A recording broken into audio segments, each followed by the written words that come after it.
this time we'll get started with University of North Carolina head coach Larry Fedora. We do have a court reporter here and we'll be providing full transcripts, so when we get to the Q&A portion, if you could please find someone with a microphone to ask a question. We'll start with an opening statement from Coach on his team's week in Orlando. Our team has had an unbelievable week. This has been a great bowl.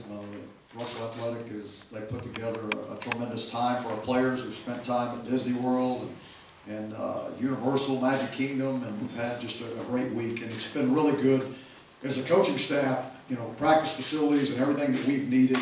It's been really, really good. So our players have had a great time. Our fans have had a great time. Our families have had a great time, which is really the most important thing for us.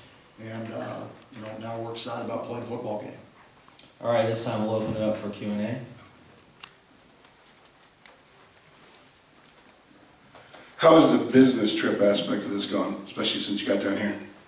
It's been really good. Our players have treated, you know, they've had, we talked about this before we got here. We're here to win a football game and try to get number 12 for us, but also to have a good time. I mean, this is their reward. And so they know when it was time for meetings and practice that it was time to go. And our Tuesday, Wednesday, Thursday practices have been just like they have throughout the entire season. And so we've got a very mature group that has done a great job of preparing each and every week, and they've done the same thing this week. Coach, yeah. Hello?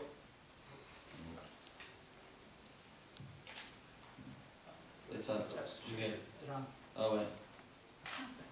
Sorry, can you switch it off? Just switch them out.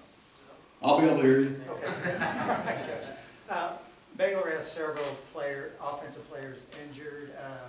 What do you see from their offense, you know, with the changes they've had to make? Well, I was talking with Art and last night on what an unbelievable job they've done with the injuries. I mean, to be able to do that, to have 3 quarterbacks go down and still have the kind of year that they've had has been tremendous. And so there's no doubt in my mind they're going to put 11 guys out there that can play football. And you know, they've done a great job of recruiting. They've got a team that's it looks like they've just been next man up, and they hadn't blinked. And so, you know, he'll do a great job, I know, and they'll have a great plan against us. Baylor, you talked about the emotions of playing Baylor, given that you started your coaching career there. I'm wondering if you've heard or how many people you've heard from with Baylor connections, Coach Taft, or anyone like that during the past week. Yeah, it's been a lot. I mean, ever since the announcement that we were playing Baylor, because I've got so many friends that are still there that I've stayed in contact with over the years. You know, so it's kind of been neat catching up with a lot of them. A lot of them will be at the game, and I look forward to seeing them. So my 2 oldest children were born in Waco while we were there, and was actually there 6 years, which was the longest I've been in any place. So we have a lot of great friends there, so it's been fun. Coach, you mentioned a little bit about the injuries Baylor has gone through, but with a quarterback who has just a little over 30 snaps on film to be able to watch, how have you been able to prepare for Chris Johnson? Well, it's been tough. I mean, because the first game he played in against TCU, they were playing in a monsoon, and you don't know what anybody could do in that game. I mean, it was extremely tough. And then he comes in, he's not in the Texas game very long. And so, but I can tell you, he's a kid that can run. I mean, so he adds that dimension to their team, but he can also throw it. He's not going to be back there if he can't throw it, so he can throw it. You know, they're going to spread you out. They're going to do what they do. They're not going to change. Baylor's not going to change in the last game of the year because of an injury. They're going to do what they do, and this kid will be able to do it, I assure you.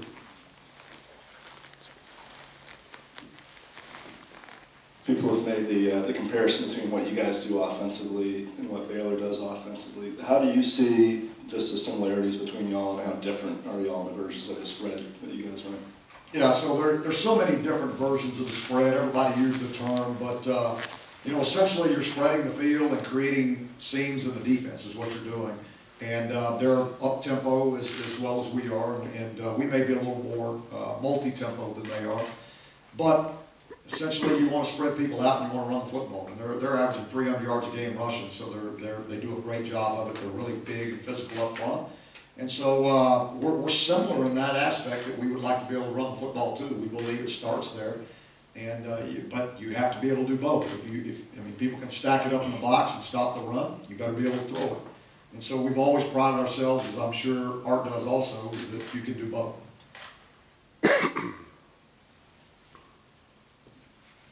Larry, the different places you've been, what has your offense just kind of evolved, or what's the genesis of your offense?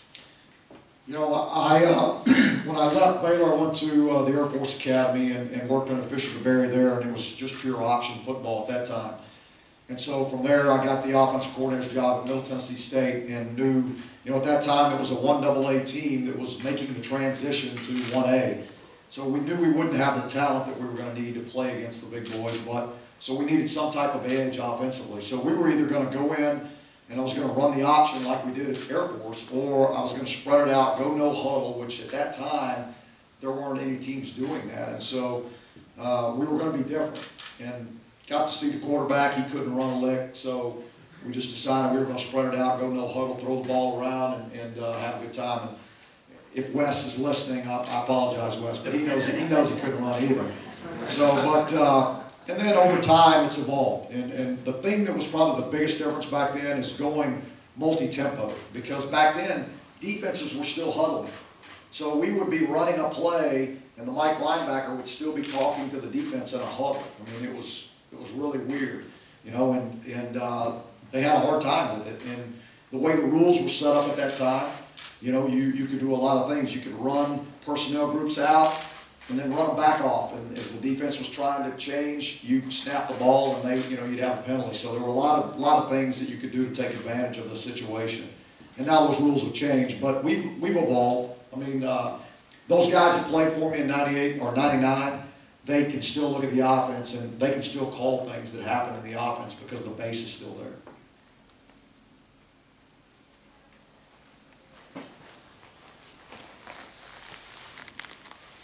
I think you told us a bit ago that the first time you met Art Briles was when he was coaching in high school and you were recruiting one of his kids. What do you remember about that experience and meeting him for the first time? Yeah, the kid's name was Brandon Stewart, and he was a heck of a player. I mean, a great player. He could throw it all over the place. And I remember going, you know, watching film. We loved Brandon. He became the #1 quarterback that we were recruiting. That was my area, so I started spending a lot of time in Stephenville, as much as the NCAA would allow, and getting to know Art and what they were doing, and watching how they practiced and all the things they did. It was really impressive back then, you know, because now you're talking, that was early 90s.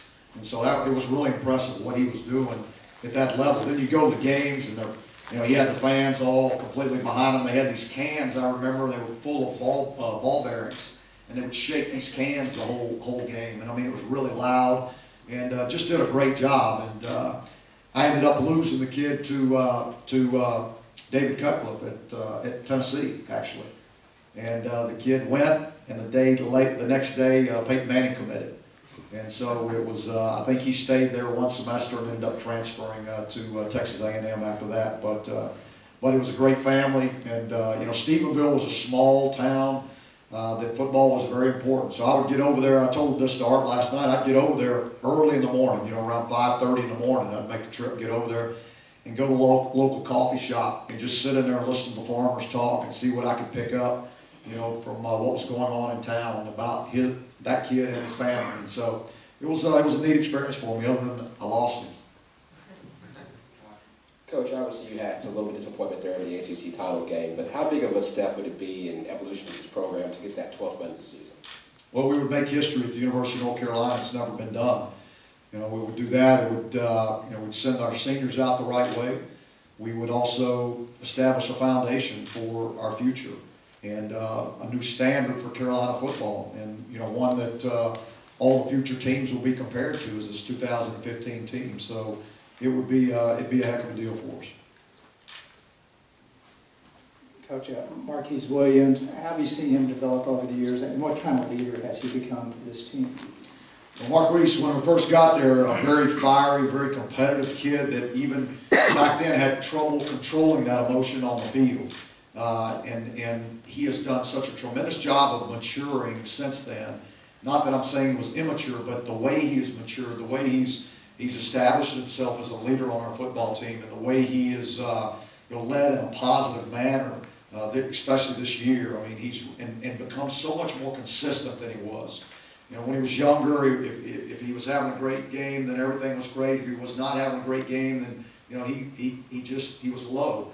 Now he just stays the same level throughout a game and throughout everything that we do. And so you know, that's something that people can follow.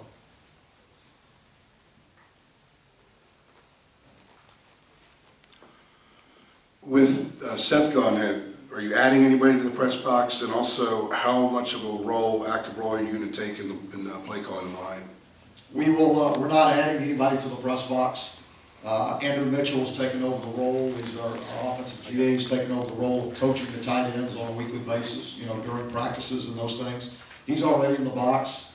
You know, Keith Heckendorf is in the box. So we've handled it, you know, as a staff, a lot like we did last year. When we get into the game, I will probably be a little bit more involved than I have normally, but we'll still do it like we do it. I mean, we're gonna, most of that is set up in between series and the way we're gonna call things, and then during the critical situations, I'm sure I'll be involved. Back when you got hired by Baylor as a grad assistant, if that had not happened, what were your options at that point? And what was your path going to be, and how did that help catapult you? I'd still probably be coaching high school ball in the state of Texas, you know, and you know, my wife was very naive at the time. I was too, because I told her, I said, let's take this shot and see where it leads, and if it doesn't work out, we'll you know, we'll just go back and we'll coach high school ball in the state of Texas and be happy, you know, and she was good with that, and I said, and then if it does work out, you know, we'll just stay in the state of Texas, since your family's here and my family's here, we'll stay in colleges in the state of Texas. So we left there in '96 and hadn't been back, so that was a little bit misleading there. And then you did you described how you guys are similar offensively moments ago, but how are you guys different, do you think, offensively, the main differences in your versions of the spread? Yeah, I would say, you know, when they say spread the field, I mean, when you talk, the field is 53 yards wide, I mean, they use all 53. I mean, there are times where you've got wide receivers that are lined up within a yard from the sideline.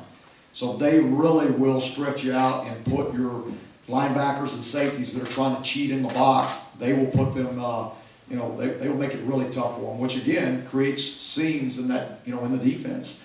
And now you've got to do some things that to get those guys back in the box, or they'll kill you with the running game. That's why they're averaging 300 yards rushing.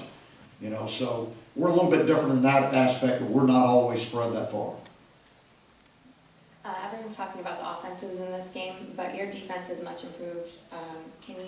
Do you see this as one more test, and what type of test will this game be for them? Well, it'll be the biggest test we've had. I mean, Clemson was really good, but you know, Art and them and what they do offensively really test you. And so, I mean, the team that plays the best defense is going to win a football game. I really believe that. And so our guys understand that challenge. They know what's there. They know they've got great speed on the outside, kids that can take you deep at any time. And then they've got a great offensive line. They're going to have a quarterback there that can do both, and they're going to have a running back that can take it the distance anytime. So they understand you know, what's at stake here and what they're going to have to do, and they're ready to meet the challenge. Coach, you had mentioned earlier that your teams are a little bit similar, but if anything, does Baylor compare to anybody in the ACC, especially offensively, anybody you played this year, or South Carolina, even just anybody at all? I mean, if you were going to compare them to anybody offensively, you'd have to compare them to Clemson. I would say, you know, that, you know, I don't know that Clemson has the same type of wide receivers that they have. You know, I would say that Baylor's probably more mature in the offensive line. You know, on that side of the ball, defensively, you know, with the Billings kid and the Oakman kid, they're really good up front, just like Clemson was. You know, and they've got guys in the back end that can run, and so I would have to compare them to Clemson. And Clemson is the #1 team in the country, so pretty good comparison. Any other questions for Coach Fedora? All right, at this time, we're going to bring Robbie Davis, Senior Vice President